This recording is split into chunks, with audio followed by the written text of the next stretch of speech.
მთელ საზოგადოებას, რომელიც ეს დღეები არის ასეთ ემოციებში, მოულოცო დღევანდელი ეს ერთი აგური სამართლისკენ გადადგმული, რაც ეხლა მოვისმინეთ ნიკა კაციას გამართლება მისი არაჩვეულებრივი სიტყვის შემდეგ და ეს არის ყველასთვის დიდი სიხარული, რაც გჭირდება საზოგადოებას სჭირდება. თუმცა არ უნდა ამ დროს და შეიძლება ამაში იყოს ცოტა რეჟიმის ქმედებების ერთ-ერთი ახსნა, არ უნდა ამის გამო დავივიწყოთ ის, რომ სადაც ერთი აგური სამართლის დაიდო 11 აგური უსამართლობის.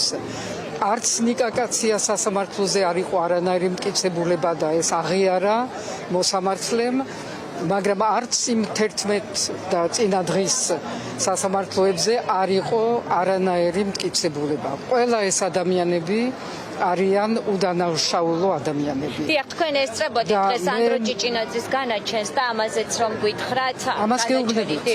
დიახ.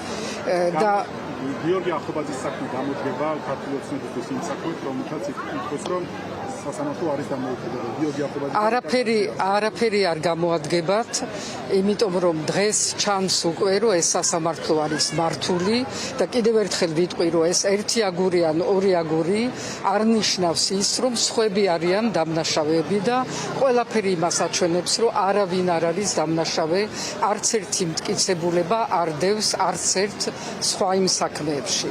და ეს ხრიკები ცნობილი არის, ესეც რუსული პრაქტიკიდან ცნობილი ხრიკები არის.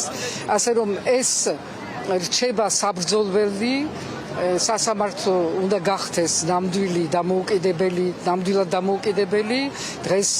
დღის პირველ ნახევარში, რაც ვნახეთ მოსამართლე და მისი შუშის თვალები, გვიჩვენებს, რომ ეს არის მართული სასამართლო და სხვათა შორის არ შეიძლება რომ არ აღნიშნო, რომ იმ დროს, როცა გამოდის თეატოლოგიანის ვითომძდა კომისიის დასკვნები და იმ დასკვნებში წინა რეჟიმის შესახებ არაფერი არ არის სერიოზული ნათქვამი იმაზე, რომ იქაც იყო სრულიად უსამართლო სასამართლო და დღეს თუ გვაქვს ჩვენ უსამართლო სასამართლო, ეს არის იმისი გაგრძელება, იმიტომ რომ დღესეც დგანან სათავეში იგივე მურუსიძეები და ეს მაჩვენებელი არის იმისში, რომ ეს უნდა ყოფილიყო თუ რეალური კომისია ვიღაცას უნდოდა, პირველ რიგში უნდა იმსჯელოს სასამართლოზე და დადო დასკვნები სასამართლოზე მაშინ და დღეს და მოვა დღე და მოვა დრო, როცა საქართველოში გვექნება